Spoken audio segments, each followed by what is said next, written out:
Allahu Akbar, Allahu Akbar, Allahu Akbar, Allahu Akbar, Allahu Akbar, Allahu Akbar.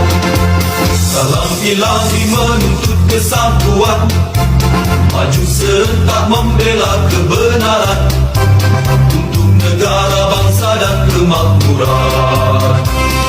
Allah tegakkan, Allah tegakkan. Assalamualaikum warahmatullahi wabarakatuh.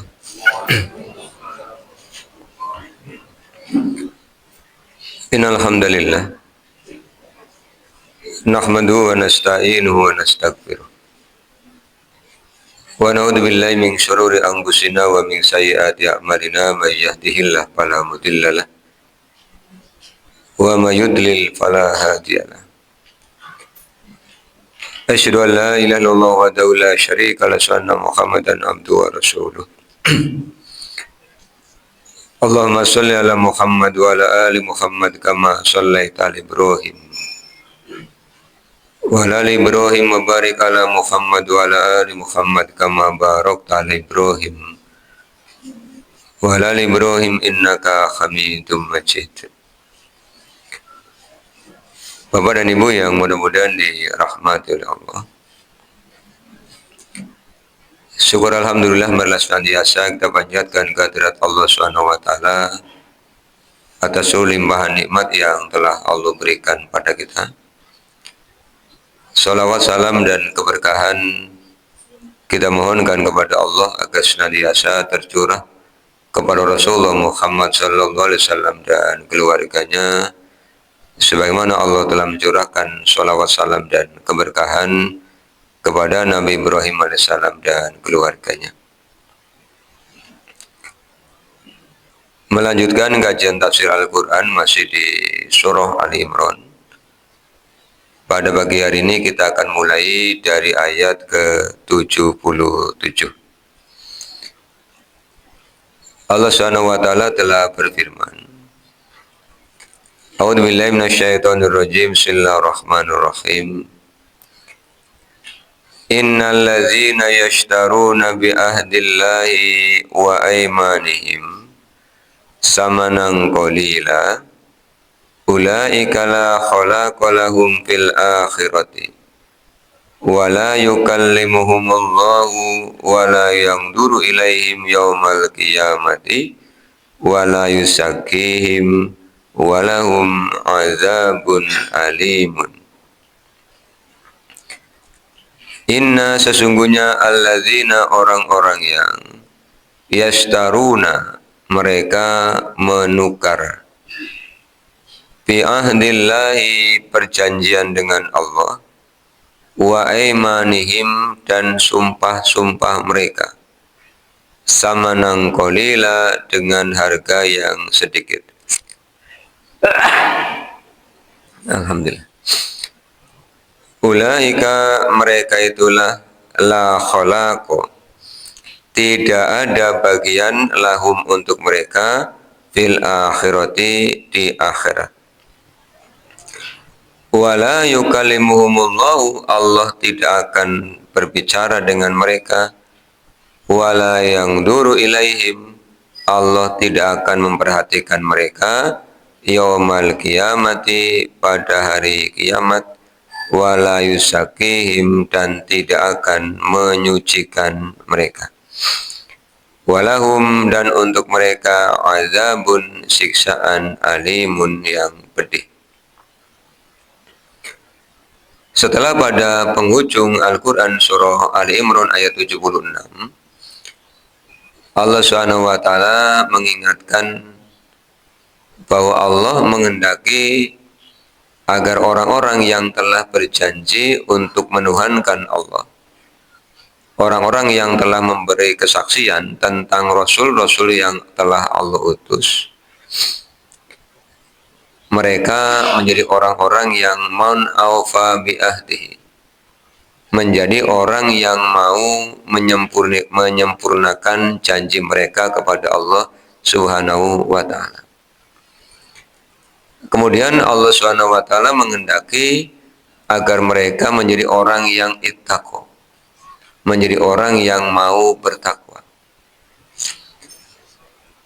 Tetapi kenyataannya orang-orang yang telah diberikan Alkitab terlebih dahulu, seperti orang-orang Bani Israel yang dikirimi kepada mereka Nabi Musa dengan kitab Tauratnya, Nabi Isa dengan kitab Injilnya, dan mereka telah berjanji kepada nabi-nabi mereka bahwa mereka akan menjelaskan isi Taurat, akan menjelaskan isi Injil dengan sebenar-benarnya. Tetapi kenyataannya setelah Allah mengutus Nabi Muhammad dengan Al-Quran untuk didakwahkan kepada semua manusia, sebagian ahli kitab, sebagian dari orang-orang Yahudi, sebagian dari orang-orang Nasoro, kemudian menyembunyikan kebenaran Taurat, menyembunyikan kebenaran Injil, terutama yang menyangkut tentang sifat, tentang karakter, tentang tanda-tanda kenabian pada diri Nabi Muhammad. Mereka tidak mau menjelaskan itu karena ada kepentingan yang mereka miliki. Maka pada Al-Quran surah Al-Imran ayat 77 Allah memperingatkan orang-orang yang tidak mau menepati perjanjiannya dengan Allah. Di ayat ke-77 Allah Subhanahu wa taala mengingatkan, sesungguhnya orang yang menukar janjinya dengan Allah, janji akan menjelaskan isinya Taurat, janji akan menjelaskan isinya Injil, dan mereka berjanji ketika nanti Rasul yang telah Allah janjikan melalui berita Nabi Musa, berita Nabi Isa, mereka akan mengimani Rasul tersebut. Tapi kenyataannya orang-orang ahli kitab tidak segera untuk beriman. Di Al-Quran surah Al-Baqarah yang telah lalu kajiannya, kita sudah kaji Bapak Ibu ya. Ketika Allah mengingatkan mereka dengan menyeru asal usul keturunan mereka, ya Bani Israel, ini dipanggil oleh Allah Subhanahu wa taala. Udhkuru ni'mati allati an'amtu alaikum wa aufu bi ahdi ufi bi ahdikum wa iyaya farhabun.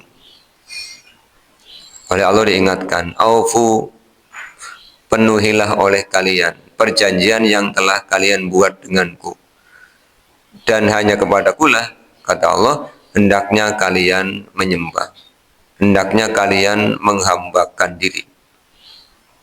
Sama dengan di ayat ini diingatkan, sudah punya perjanjian tetapi mereka kemudian tidak mau untuk melaksanakannya. Yang kedua, Allah juga mengingatkan mereka tidak hanya berjanji tetapi juga bersumpah. Kalau janji itu kesanggupan untuk melakukan sesuatu, kalau sumpah itu diawali dengan billahi, diawali dengan wallahi, diawali dengan tallahi. Masing-masing ada konsekuensinya. Janji itu ya harus ditunaikan, sumpah juga harus dipenuhi. Jika janji dan sumpahnya tidak dipenuhi, maka Allah Subhanahu wa taala memberikan ancaman yang pertama, la khalaqa lahum fil akhirati. Mereka tidak akan mendapatkan bagian. Bagian apa? Kalau di akhirat berarti bagian pahala. Pahala di akhirat berupa al-jannah. Maka dalam tafsir Ibnu Katsir dikatakan bahwa orang yang mengingkari janji, orang yang mengingkari sumpahnya, dia tidak akan mendapatkan bagian untuk masuk ke surganya Allah Subhanahu wa taala. Ini ancaman yang pertama. Kemudian yang kedua, wala yukallimuhumullahu, Allah tidak akan mengajak mereka untuk berbicara di akhirat ya. Berbicara dalam arti berbicara yang lemah lembut.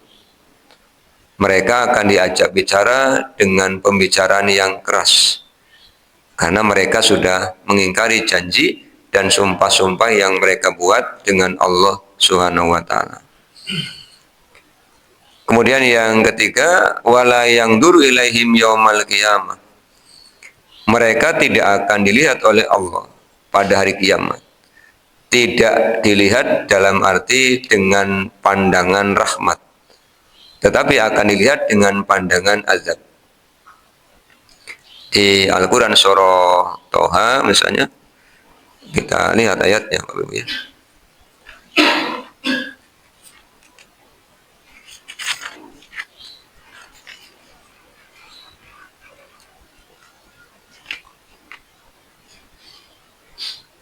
Pada ayat yang ke-124 sampai dengan 127 ya. Wa man a'radu an dzikri fa inna lahu ma'isatan dungka wa nasuruhu yaumal qiyamati a'ma. Wa man a'radu, dan siapa yang berpaling an dzikri dari peringatanku. Di antara peringatan Allah adalah disuruh untuk memenuhi janji, memenuhi sumpah. Tapi di antara ahli kitab ini kemudian tidak mau. Maka apa yang akan Allah timpakan? Yang pertama, ma'isyatan dungka, kehidupan yang sempit. Jadi ayat ini juga berlaku bagi kita, Ibu dan Bapak. Kalau kita ingkar janji, kalau kita bersumpah, kemudian sumpah itu ternyata palsu, tidak sesuai dengan kenyataan, maka hukuman di dunianya adalah ma'isyatan dungka. Akan ditimpakan kehidupan yang sempit. Kehidupan yang sempit itu bukan berarti nanti rumahnya tambah ciut begitu ya, tidak. Perasaannya yang disempitkan. Jadi mungkin rumahnya luas, kemudian hartanya banyak, tapi senantiasa terasa lebih sempit, lebih sedikit, waktunya terasa sangat pendek. Bahasa Jawanya kemerungsung terus begitu. Ini orang yang lupa dengan peringatan Allah. Dan Al-Quran juga adalah peringatan Allah. Karena Allah menyebut Al-Quran itu sebagai az-zikru. Di surah Al-Hijr ayat 9 ya. Inna nahnu nazzalna dzikra wa inna lahu lahafidun. Sesungguhnya kami yang telah menurunkan az-zikru. Az-zikru itu Al-Quran. Maka siapapun manusianya, jika mereka tidak mau mengikuti Al-Quran, ya akan Allah timpakan kehidupan yang sempit. Dan Al-Quran ini kan bukan untuk orang Muslim, Bapak Ibu. Al-Quran itu untuk manusia. Al-Baqarah 185 ya. Syahrul Ramadan allazi unzila fihil Qur'anu hudal linnas. Jadi Al-Quran itu peruntukannya untuk manusia. Kalau ada manusia yang mau menerima seruan Allah melalui Al-Quran, kemudian dia mengakui Allah sebagai Tuhannya, mengakui Nabi Muhammad sebagai utusan Allah, dia diberikan identitas Muslim. Menerima berarti mendapatkan identitas Muslim. Setelah menerima kemudian dia mau mengamalkan sami'na wa ata'na, maka mendapatkan predikat mukmin. Meningkat menjadi muttaqin. Ini urutannya seperti itu Bapak Ibu. Kemudian apa yang akan menimpa orang-orang yang berpaling dari peringatan Allah, termasuk berpaling dari Al-Quran, wa nasuruhu, dan kami akan kumpulkan dia yaumal qiyamati, pada hari kiamat, a'ma, dalam keadaan a'ma, dalam keadaan buta. Kemudian mereka berbicara kepada Allah nanti di hari kiamat. Qala rabbi lima hasyartani a'ma wa qad kuntu basira. Qala, dia berkata, Rabbi, ya Tuhanku, lima hasyartani, mengapa engkau kumpulkan aku a'ma, dalam keadaan buta, Waqad dan sungguh kuntu adalah aku dulu ketika hidup basiro melihat. Jadi ketika dikumpulkan dalam keadaan buta, dibutakan kedua matanya, orang-orang yang berpaling dari Al-Quran ini protes. Kenapa aku buta? Padahal ketika di dunia, kuntu basir. Apa kata Allah? Qala Allah berfirman, kazalika demikianlah atatka ayatuna. Ketika kami datangkan kepadamu ayat-ayat kami. Ketika Al-Quran datang kepadamu, wahai manusia, ketika ayat-ayat kauniyah ciptaanku aku datangkan kepadamu, fanasitaha, kamu melupakannya. Dibacakan Al-Quran, diberikan perintah oleh Allah dalam Al-Quran, kalian melupakannya. Maka kata Allah, wa kadzalika al-yauma tunsa. Ya demikian juga pada hari ini kamu dilupakan. Jadi gantian, Bapak Ibu ya. Ketika Quran di dunia dibacakan, manusia disuruh untuk menyembah Allah, disuruh untuk mengimani hari akhir, disuruh untuk mengikuti Nabi Muhammad, tidak mau, ya nanti gantian, kata Allah, kalau kamu nanti dikumpulkan di akhirat, ya kamu juga akan dilupakan. Ini makna dari wala yang dulu ilaihim yaumal qiyamah. Kan umumnya begitu ya Pak. Wong kalau kita kedatangan tamu, kemudian ketika kita menerima mereka tidak sepenuh hati, tidak ramah, tamunya juga dalam hati ngomong begini, gentenan godong tulan nyong daranin ya. Iya, darani nyong bagi cuek ka ngolah tong dolan mene. Wong tak kapan waktunya pasti butuh, kapan waktunya pasti dolan. Begitu main ke sana ya gantian. Kayak orang bal-balan ya, minimal kan satu sama kan begitu. Seri disauri. Tapi ketika ada tamu kita hormati sesuai dengan kemampuan kita ya. Karena mengikuti aturan Rasul, kita nerimanya juga dengan ramah, madep rai, madep hati, tidak madep rai mungkur hati. Kan? Nanti ketika kita silaturahim ke tempat tamu ini, juga perlakuannya akan sama. Ketika Al-Quran datang kepada kita, kita menerima lahiriah, batiniah, kita melaksanakan, ya nanti Allah pun akan memuliakan kita. Tidak hanya di akhirat, tapi juga di dunianya. Ini yang Allah sampaikan Bapak Ibu. Wa kadzalika dan demikianlah najzi akan kami balasi man orang-orang asrofa yang melampaui batas. Sudah didatangkan Al-Quran, sudah diseru oleh Allah Subhanahu wa taala. Maka Bapak Ibu, kita punya kewajiban untuk mengingatkan saudara-saudara kita ya,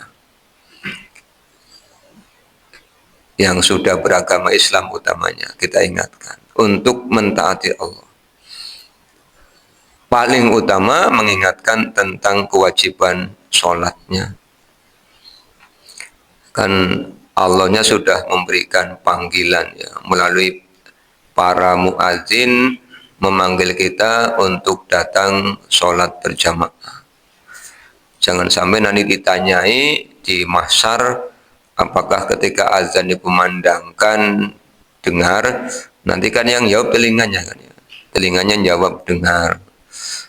Nanti kalau ditanya kenapa tidak datang, biasanya jawabannya wa humul hayatud dunya. Dunia itu membuat kami lalai. Jadi yang disalahkan bukan dirinya, yang disalahkan adalah dunianya. Jadi tipe menyalahkan pihak lain itu sampai akhirat tetap ke bawah. Karena karakter. Tidak mengakui bahwa dirinya salah. Tapi yang disalahkan dunia. Padahal ketika hidup, dunia itu dikejar-kejar dan dicari-cari. Tapi begitu di akhirat, disalah-salahin. Gara-gara kamu, aku lalai. Ini orang-orang yang asrofa. Walam yu'min bi ayati rabbih, dan orang-orang yang tidak beriman dengan ayat-ayat Tuhannya. Ini hukuman orang yang tidak mengimani Al-Quran. Yang tidak mengimani Al-Quran itu bisa orang yang tidak mau beragama Islam, atau sudah beragama Islam tapi tidak mengamalkan, atau yang mengamalkan sebagian dan mengingkari sebagian, atau yang pura-pura mengamalkan tapi hatinya tidak beriman. Makanya kan ada sebutan kafir, ada sebutan fasik, ada sebutan dolim, ada sebutan muktasid, ada sebutan munafik, ada sebutan musyrik. Itu kan sebutan yang Allah berikan kepada sikap manusia, bukan pada kelompok tertentu, tapi pada sikap manusia terhadap Al-Quran. Wala adzabul akhirati asyaddu wa abqa. Dan sungguh siksaan akhirat itu asyaddu, sangat keras, wa abqa, dan kekal. Kesengsaraan di dunia, penderitaan di dunia itu ada akhirnya. Ketika Allah berikan kesembuhan, ya penderitaannya selesai. Ketika Allah wafatkan, ya penderitaan selesai. Ketika disiksa di akhirat kan kata Allah, la yamutu fiha wa la yahya. Disiksa itu tidak akan menyebabkan dia mati, tapi juga tidak merasakan hidup. Kalau Bapak Ibu pernah merasakan sakit di tubuh ini, pasti ada jedanya. Sakit apapun ada jedanya. Makanya kadang-kadang orang sakit tahu-tahu ngeles, berarti kan kalau ngeles tidur berarti sakitnya lagi reda. Tapi ketika gambaran di dalam neraka itu kan asyaddu, sangat keras, tidak ada jedanya. Di Al-Quran surah Al-Qudsiyah kan Allah memberikan peringatan yang sangat keras, apa yang akan menimpa para penghuni neraka. Orang-orang yang mengimani informasi ini tentu akan menjauhinya sejauh-jauhnya. Cara menjauhinya bagaimana? Bukan dengan berlari. Cara menjauhinya dengan mentaati Allah, mentaati Rasul. Jadi beda kalau kita takut dengan binatang buas, kita akan lari. Kalau kita takut masuk neraka, kita akan mendekat kepada Allah Subhanahu wa Ta'ala. Kalau kita takut dengan murkanya Allah, kita pun akan mendekat kepada Allah Subhanahu wa Ta'ala. Ini wala yang duru ilaihim yaumal qiyamah. Kemudian terkait dengan ini saya ingin bacakan hadis yang diriwayatkan oleh Imam Ahmad sebagaimana dikutip oleh Ibnu Katsir. Salah satun la yukallimuhumullahu wa la yanzuru ilaihim yaumal qiyamah. Salah satun, ada 3 golongan, la yukallimuhumullahu, yang tidak akan Allah ajak bicara, wa la yanzuru ilaihim yaumal qiyamati, dan tidak akan dilihat oleh Allah pada hari kiamat, wa la yuzakihim, dan tidak akan disucikan. Walahum, dan untuk mereka azabun, siksaan, alimun, yang pedih. Kemudian Abu Dzar, ini yang meriwayatkan hadis adalah Abu Dzar, qultu, aku berkata, ya Rasulullah, wahai Rasul, manhum, siapakah mereka? Khosiru wa khobu, khosiru, mereka akan rugi, wa khobu, dan mereka akan menyesal. Rugi karena amaliyah di dunianya ternyata tidak bisa memberikan pertolongan. Menyesal karena ketika di dunia tidak melaksanakan yang Allah inginkan. Dan sudah menjadi ungkapan umum apabila penyesalan selalu datang terakhir apa belakangan? Belakangan. Ada ndak yang menyesal di depan? Nggak ada. Tidak ada orang menyesal di depan, ya. Menyesal selalu di belakang. Sesal kemudian tidak ada artinya, gitu ya. Kemudian Rasulullah SAW, kata Abu Dzar Al-Ghifari itu, wa'adahu Rasulullah SAW salah samarrotin. Rasul sampai mengulangi kalimat ini 3 kali. Berarti ini sangat penting untuk diperhatikan. Yang pertama adalah al-musbilu, al-musbil, ya, orang yang melakukan isbal, melembrehkan kainnya karena kesombongan. Jadi di era jahiliyah status sosial seseorang itu ditampakkan dengan lembrehnya kain. Semakin lembreh berarti status sosialnya semakin tinggi. Karena di abad ke-7 itu kain sangat sedikit. Para sahabat itu kan banyak yang memiliki hanya satu kain. Sementara orang-orang jahiliyah yang kaya-kaya itu kan kainnya banyak. Jadi kalau pakai gamis ya sampai kangsrah-kangsrah, itu semakin merasa dirinya hebat, kesombongan. Faktornya bukan pada isbalnya saja, tapi pada kesombongan. Maka kalau di era kita sekarang bergeser kesombongan, bisa saja semakin bagus mobilnya, semakin merasa sombong, yaitu termasuk nanti yang diancam oleh Rasulullah SAW.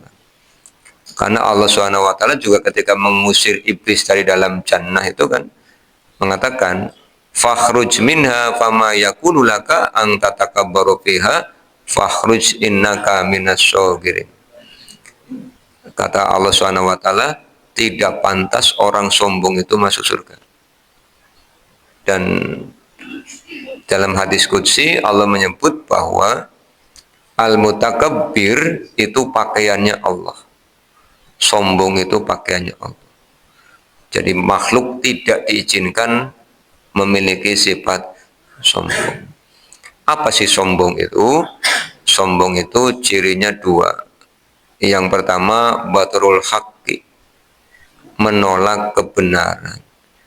Dikandani Quran tidak mau, itu sombong.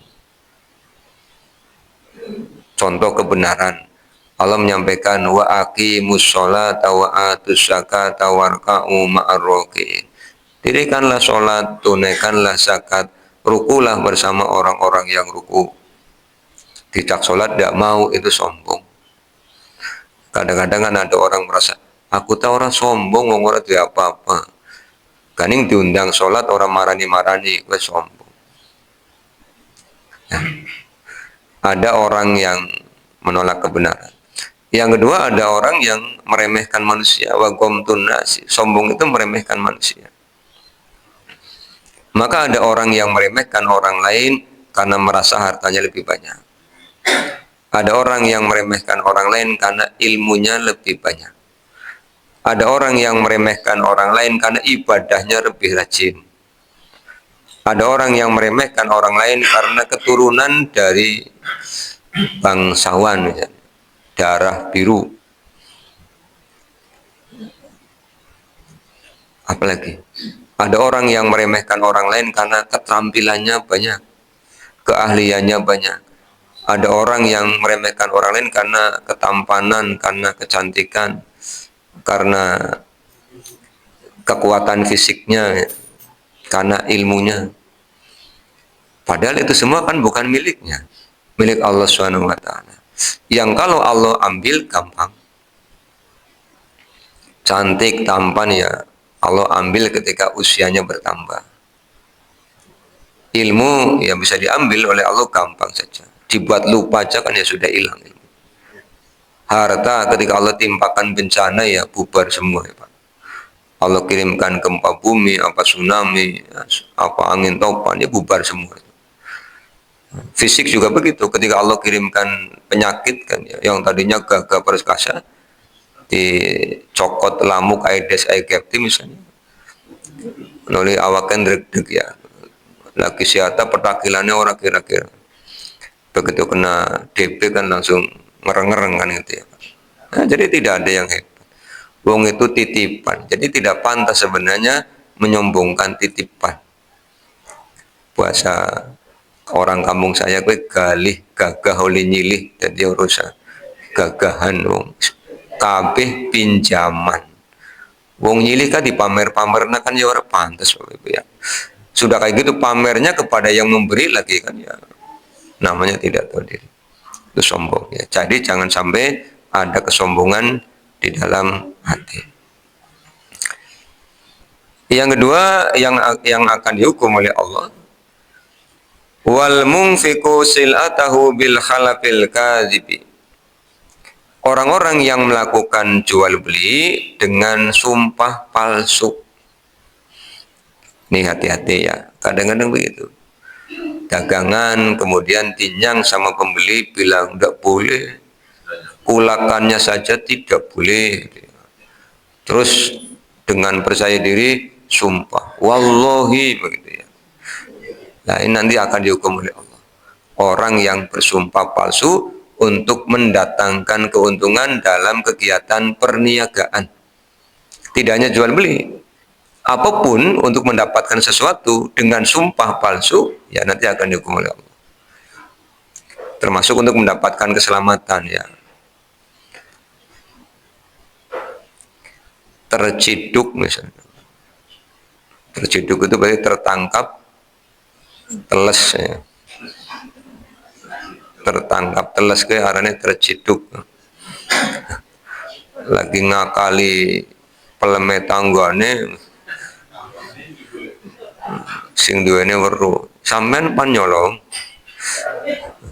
Jawab, ora ngemetna go jenengan kayak misalnya. Wis kena orang ngongkon apa ngemetna go jenengan. Ditanya terus wani-wani ini sumpah. Nah ini termasuk yang tidak akan diperhatikan. Yang ketiga siapa Bapak Ibu? Wal mannanu. Al manna. Al man itu orang yang suka ngundat-ngundat, ngungkit-ngungkit. Jadi kalau memberi, kalau menolong, nanti jika jengkel itu akan diungkit-ungkit. Ya sampai entah kayak gue ya orang kena ku gentenan. Biyen lah mene nganti latare paluh ting sikile sampean misalnya gitu ya. Barang wisuki, tanyong manili ora oleh kan itu. Itu namanya orang yang tidak akan diperhatikan, tidak akan diajak bicara dan tidak akan disucikan. Ini peringatan dari Rasulullah SAW. Kemudian wala yusakihim. Mereka tidak akan disucikan. Arti tidak akan disucikan adalah tidak akan diampuni dosa-dosanya. Kan setiap manusia itu tidak mungkin tidak berdosa ya, kecuali Rasul, karena Rasul orang yang maksum, orang yang terpelihara dari dosa.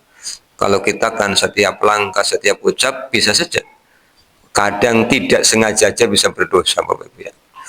Contohnya begini, kita lagi nyapu di halaman misalnya, kemudian ada teman lewat. Padahal kita masuk rumah itu bukan dalam rangka menghindari dia. Dalam rangka ada kepentingan di dalam rumah. Apakah mau minum, apakah mau naruh sapu, atau memang ada kebutuhan yang tidak dapat diwakilkan. Apa gue? Ya, tongkrongan begitu ya. Kita tidak dapat diwakilkan. Begitu kita masuk, orang yang lewat, nyong lewat kamu lebu ya, itu kan membuat orang berbuat dosa, membuat orang tersinggung. Iya, padahal kan kita tidak niat untuk menghindari dia, ini kan tidak sengaja. Atau misalnya biasa berguru dengan teman, ketika kita ajak berguru ternyata hati teman itu lagi dalam keadaan bad mood, dalam keadaan tidak nyaman. Ganing diguyoni malah tambah merengut, aduh salah maning kan begitu.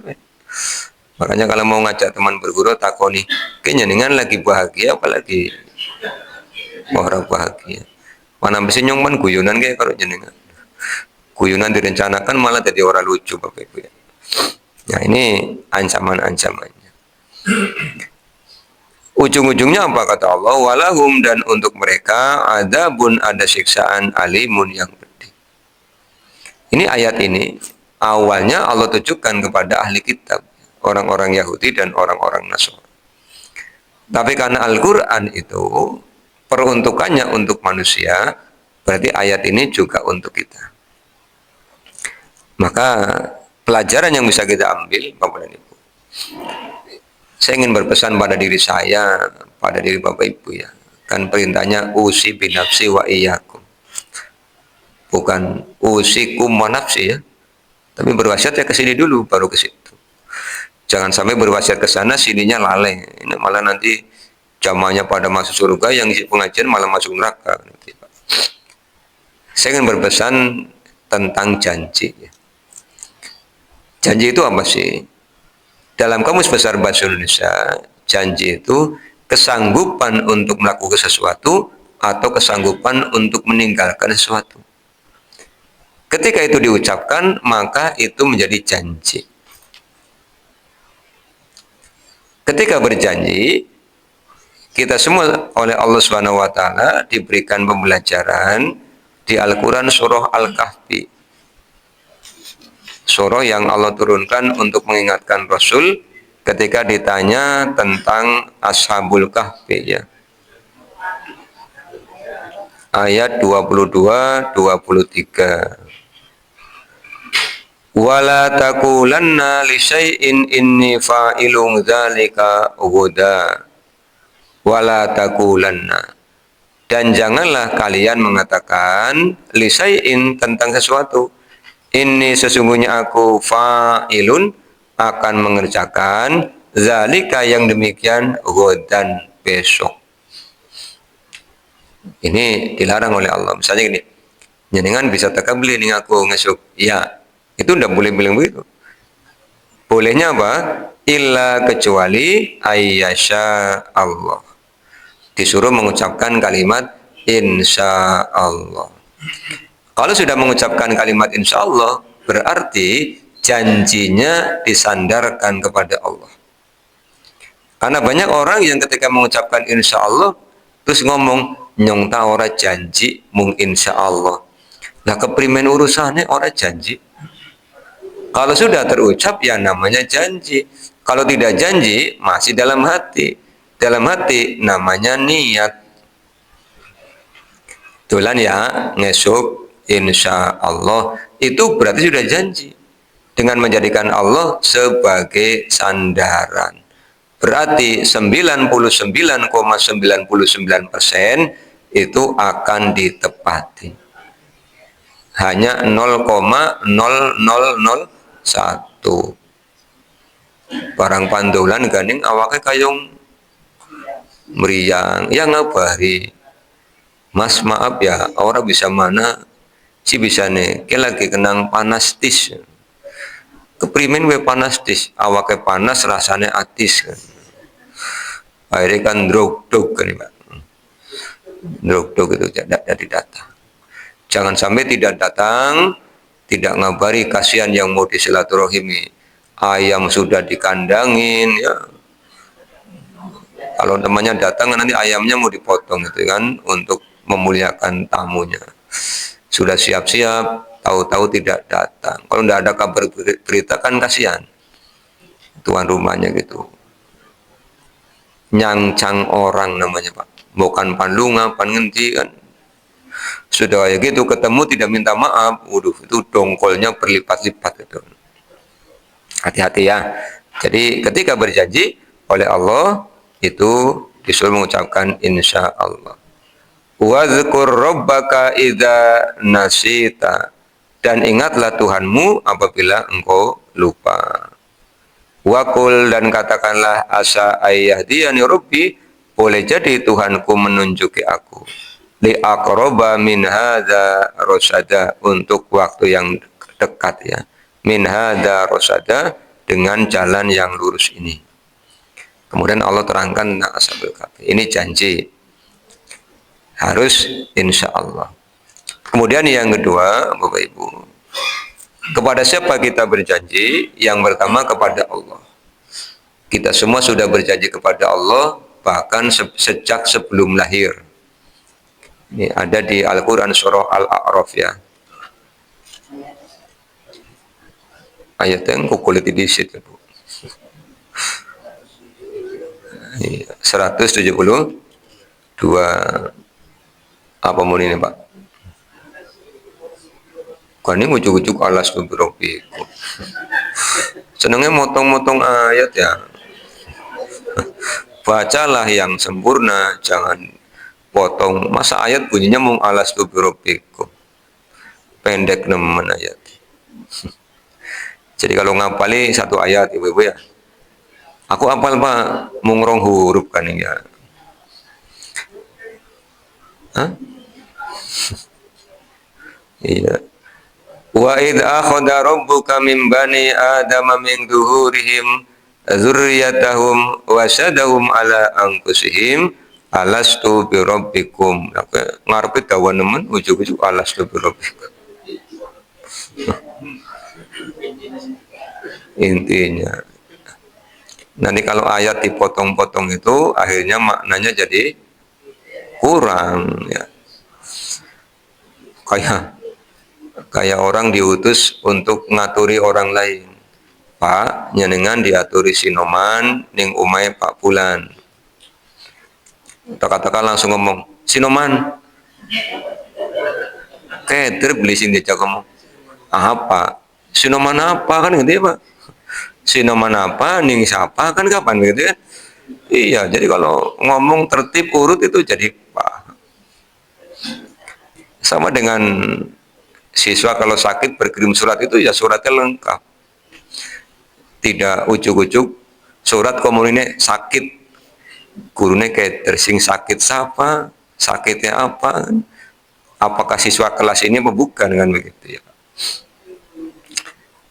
Wa'id dan ingatlah ketika akhoda rabbuka Tuhanmu mengambil janji mimbani Adama dari Bani Adam min duhurihim dari dalam punggung-punggung mereka dzurriyyatahum keturunan mereka wasadahum kesaksian mereka ala anfusihim atas diri mereka. Ini diambil kesaksiannya ketika masih ada dalam kandungan ibu kita. Alastu birabbikum, bukankah aku Tuhanmu, kata Allah. Qalu, mereka berkata, mereka siapa? Ya kita manusia ya. Bala ya syahidna, kami bersaksi. Kenapa diminta kesaksian? Angtakulu, supaya mereka tidak berkata yaumal qiyamati, pada hari kiamat, inna kunna an hadza ghafilin. Sesungguhnya kami tentang peristiwa ini ghafilin, lalai. Artinya semua bayi, semua manusia ketika terlahir sudah beragama Islam. Jadi tidak bisa mengelak nanti ketika hari kiamat. Lalu dulu udah janji. Nah, ini janji kita kepada Allah. Kemudian ketika di dunia, janji kita ditambah. Janji kita kepada Allah untuk mengikuti Rasul.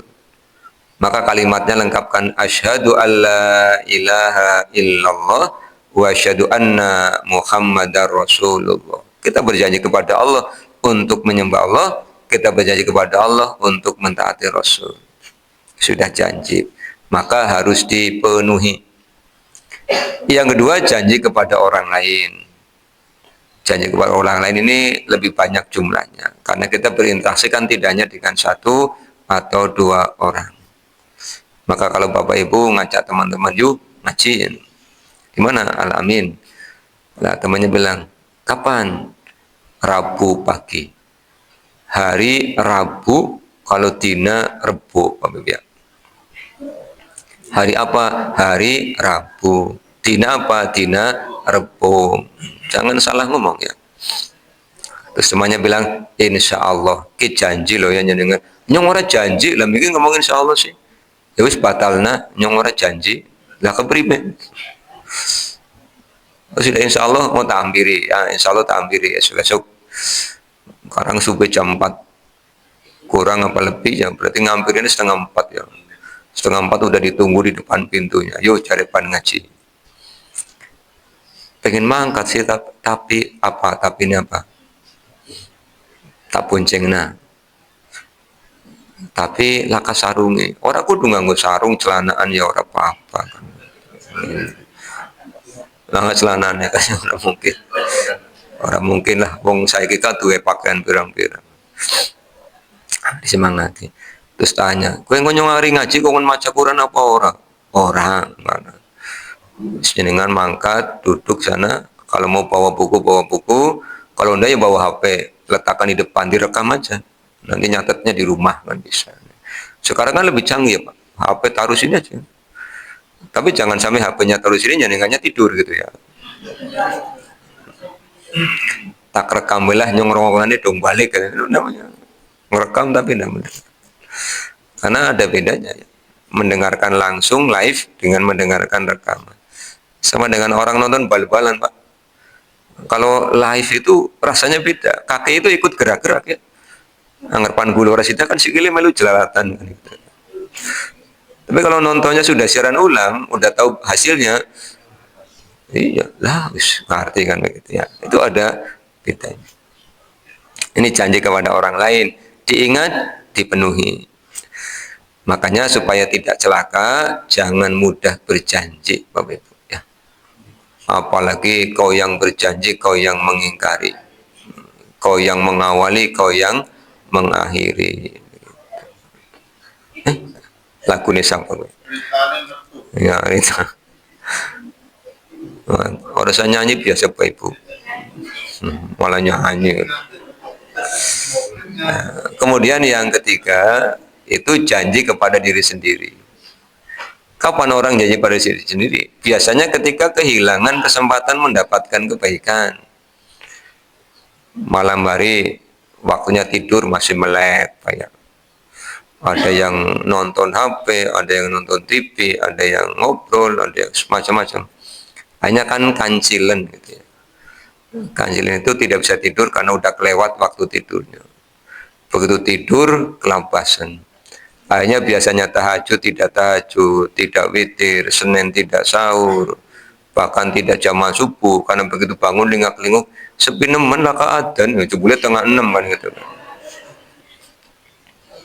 Terus dalam hati ngomong, dalam hati kan niat ngomong dewek, masuk janji ngubungi orang pan begadang, ke barisa ya pan mulai mapan, gue janji kepada diri sendiri.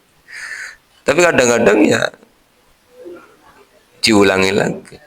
Begitu awalnya liar-liar, terus dibisiki oleh korin, gue HP orang tiliki HP, nulin lagi HP, jagung maning ya. Melek maning nonton di HP maning, kawanan maning janji maning kan gitu.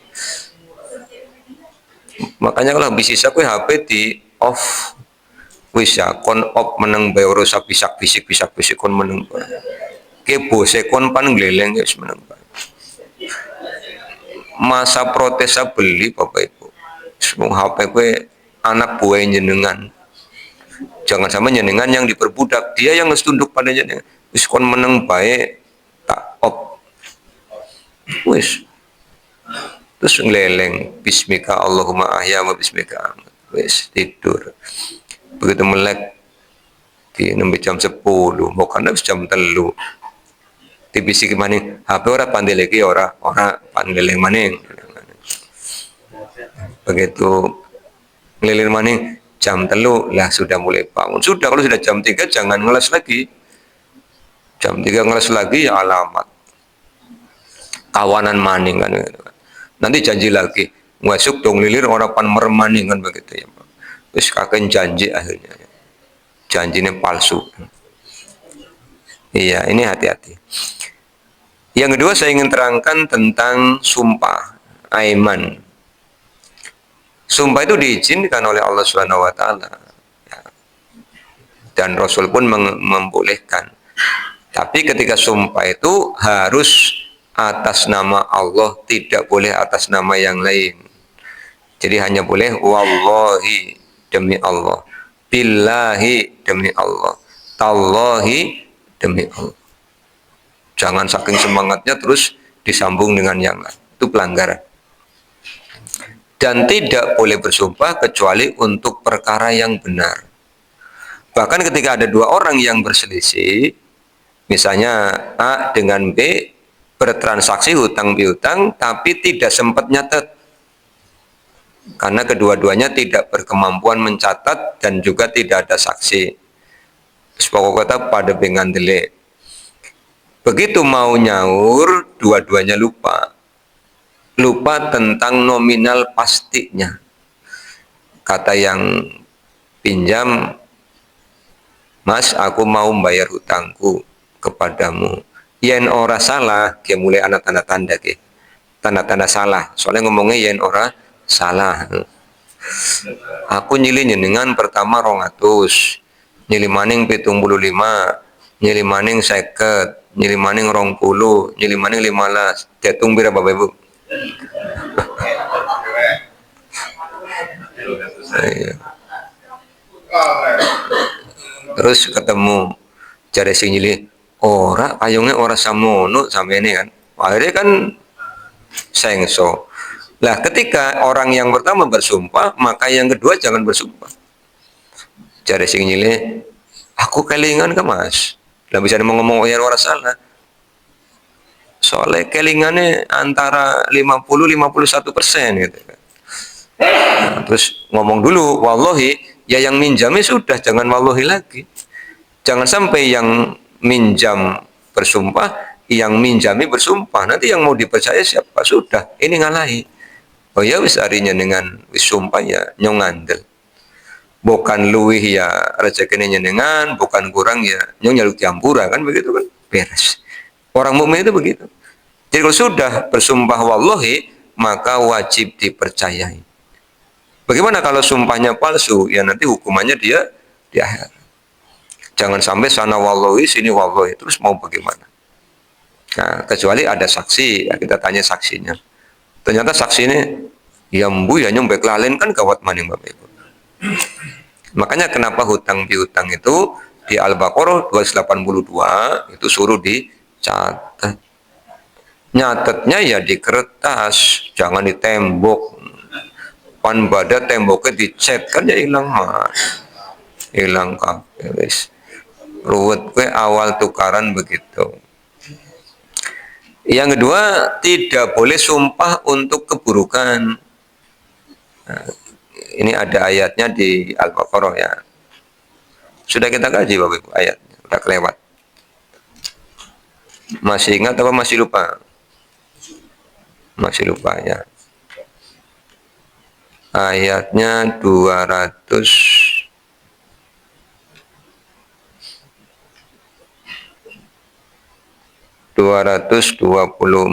ya. Wala taj'alullaha urdatan li aymanikum an tabarru wa tattaqu wa tuslihu bainan nas wallahu sami'un alim. Dan janganlah kalian menjadikan Allah sebagai penghalang atas sumpah kalian. Jadi tidak boleh bersumpah untuk tidak berbuat baik. Biasanya kan karena dongkol ya Bapak Ibu ya. Jenggal keliwat terus sumpah, terus ngomong pokoknya kayak ngapa ora panulungi maning.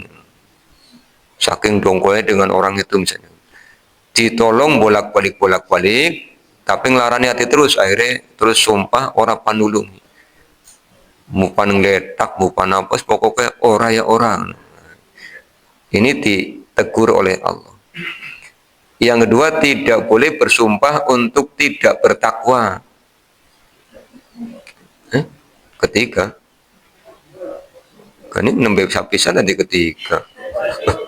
Oh ayatnya hanya ada 3. Jadi tidak boleh bersumpah untuk tidak berbuat baik. Yang pertama ya. Yang kedua tidak boleh bersumpah untuk tidak bertakwa. Misalnya gini, biasanya kan rajin sholat, ya rajin jamaah. Terus kesenggol artinya lara. Terus sumpah, terus pokoknya orang pan sholat ning masjid maning. Si bisane nyong jengkel. Karo sapa? Kayak karo fulan ini. Si bisane jengkel sih. Wong sajadah anyar ka dedek-dedek misalnya. Dilah kayak bocah cilik saja dedek-dedek jengkel ya. Misalnya Bapak Ibu ya. Yang ketiga, tidak boleh bersumpah untuk tidak mendamaikan. Misalnya ada suami istri atau kakak beradik yang tukaran, kalau tukaran datang ke jenengan, adiknya wadul, kakaknya wadul, tahu wadul ya? Curhat gitu ya. Bukan wadul itu namanya dul dipanggil wa, bukan ya, wadul. Wa itu kan pade ya. Bukan begitu ya. Nanti kalau sudah akur tak, tidak pernah main ke rumah jenengan, kamu tukaran tak maning, Lama-lama jenengan kan dongkol, kita tukaran baik kakangan, lah nyong sungkan kan begitu ya.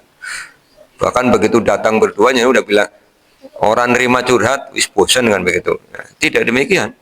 Ini diingatkan oleh Allah, tidak boleh. Kalau sampai bersumpah untuk tidak melakukan 3 hal tadi atau salah satunya, maka sumpahnya wajib dibatalkan. Bukan istighfar, Pak. Ada aturannya ini, cara membatalkan janji, cara membatalkan janji. Cara membatalkan sumpah ada di Al-Maidah 89. La yu'ahidukumullahu billagwi fi aimanikum walaki yu'ahidukum bima aqadtumul aiman. Fakafaratuhu, harus bayar kafarat, Bapak Ibu. Apa kafaratnya? It'amu asharati masakina, memberi makan 10 orang miskin. Termasuk suami sumpah jengkel karo bojone terus ngomong ora panyampuri bojone. Itu namanya mengila. Mengila itu ada hukumannya ya. Dihukum 4 bulan oleh Allah. Tidak boleh mendatangi istrinya. Nah, ternyata suwe-suwe menyesal, ya dibatalkan sumpahnya. Cara membatalkannya bagaimana? Ya ngomong sumpahnya batal, terus dendanya memberi makan 10 orang miskin. Begitu kan bagi-bagi orang ke orang miskin kan makanan gitu ya. Orang miskinnya tanya, dalam rangka apa, Pak? Dalam rangka membatalkan sumpah. Si sumpah apa? Aduh, tambah isin maning ya.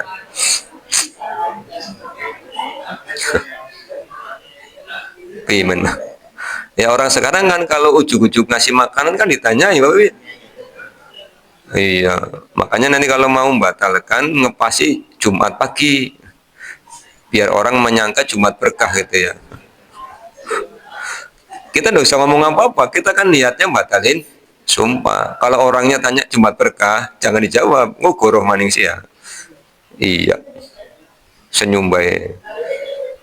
Yang diberi tanya, ya bang takut ini senyum-senyum makanya Jumat pagi kan jadi masalah. Atau kata Allah Subhanahu wa taala, au kiswatuhum, atau memberi pakaian. Ini lebih mahal ya.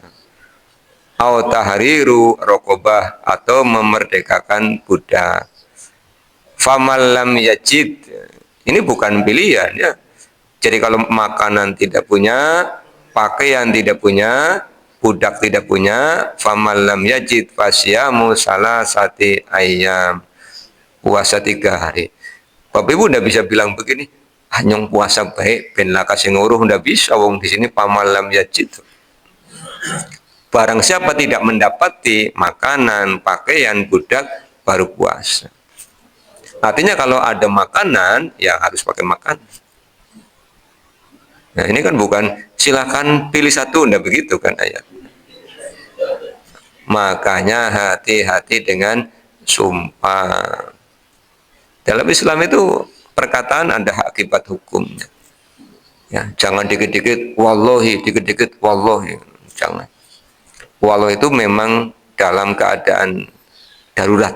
Orang tidak percaya, nah kita bilang wallahi. Kalau orang sudah percaya, tidak usah. Sama dengan anak-anak itu ya. Kalau cerita temannya, terus ada orang ngandel ngomong, yakin, sung, wis kon nyalukan yang gelem apa wis kan begitu ya Pak. Nggak usah begitu. Percaya atau tidak bukan urusan kita. Urusan kita menyampaikan informasi. Percaya apa tidak urusan yang mendengarkan. Wong Quran aja kan ya terserah yang mendengarkan. Ngandel ya monggo, orang ngandel ya monggo kan begitu. Kata Allah kan famangsa falyu'min wa mangsa falyakfur. Nah, ini Bapak Ibu janji dan sumpah kita perhatikan benar-benar karena efeknya tidak hanya di dunia. Orang yang ingkar janji akan sengsara. Apa kesengsaraannya? Kehilangan kepercayaan. Orang kalau sudah tidak dipercaya, jangankan ngomong, diam saja orang tidak ngandel. Hati-hati apa? Anak tukang. Tukang apa? Tukang ingkar janji. Jadi kalau dia janji, orang main jeblok jadi gugu. Walaupun benar, orang sudah kehilangan kepercayaan. Penyebab ingkar janji, penyebab ingkar sumpah itu apa? Satu, dusta, goroh. Makanya Rasul meletakkan ciri pertama orang munafik itu goroh. Dan Rasul mengatakan bahwa goroh itu pintu masuk kepada keburukan. Iyyakum wal kadiba fa innal kadiba yahdi ilal fujuri fa innal fujuru yahdi ilan nar. Tinggalkan kedustaan, kedustaan mengantarkan kepada keburukan, keburukan mengantarkan ke neraka. Jadi bagaimana supaya kita menepati janji, supaya kita menepati sumpah? Jujur. Alaikum bisidqi, jadilah kalian orang-orang yang jujur. Dan sudah bolak-balik saya sampaikan, jujur itu gampang Bapak Ibu. Kenapa gampang? Tidak perlu ngarang alasan. Ganinya dengan orang ngaji, iya kepimen, lagi sungkan, kan jujur Pak. Gani ngana sungkan nih, ya sebagai manusia kan kadang sungkan, kadang kiyang, kadang sungkan. Dawan nemen berarti kan sungkan. Kadang kiyang, kesungkannya apa, kiyang kesungkannya. Ini tinggal diingatkan, acak akan sungkan ke sifatnya wong munafik. Ader, anak kowe ning Quran sih, ku salah kowe wong munafik. Jebule selama ini iya ya. Wis mulai saiki pantak kurangi sungkane mau 10 ya dari sanga kan begitu Pak. Terus dikurangi begitu. Jujur. Daripada ditanya, gani wingi orang ngaji, terus takon, dina apa ya? Ke mulai pan goroh ke tanda-tandane Pak. Dina Jumat. Jumatnya jambira ya, ke mulai lagi mikirin. Bar maghrib, oh ya bar maghrib ana walimah. Walimah ngendi lah kau ngajatan enggak? Itu kan goro maning. Sudah. Sungkan ya katakan aja, lagi sungkan. Jangan sampai kemudian untuk mencari selamat malah berdusta. Kalau sudah sekali berdusta, akan berdusta yang kedua, ketiga, dan seterusnya. Ini pelajarannya Bapak Ibu. Yang terakhir, saya ingin sampaikan pernyataannya Rasulullah ketika ditanya oleh salah seorang sahabat, ya Rasul, apakah mungkin ada orang mukmin yang penakut? Jawabannya mungkin. Apakah mungkin ada orang mukmin yang bakhil? Jawabannya mungkin. Tapi ketika ditanya apakah mungkin ada orang mukmin yang berdusta? Tidak mungkin. Tidak ada orang mukmin yang berdusta. Karena orang mukmin orang yang senantiasa ingat kepada Allah Subhanahu wa taala. Ini pelajaran penting pada pagi hari ini, Bapak Ibu.